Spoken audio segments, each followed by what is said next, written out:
So in this co-creative process of us and physical and you and non-physical, what is the very best question we could ask you, given where we've all expanded to at this point in time? What's the fastest path right here, right now to my happiness?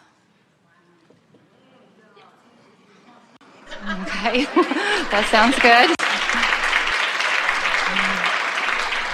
And notice we didn't say, how can I get happy? We said, what's the fastest path right here, right now?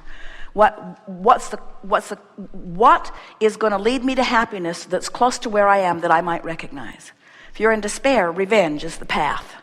If you're in revenge, anger is the path. If you're in anger, less anger is the path. If you're in less anger is the path.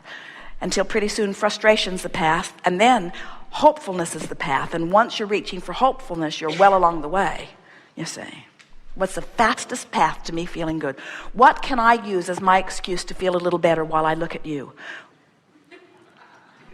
What's the best excuse I can use to feel good as I look at you? Whatever it is I'm looking at. Look around for reasons to feel good.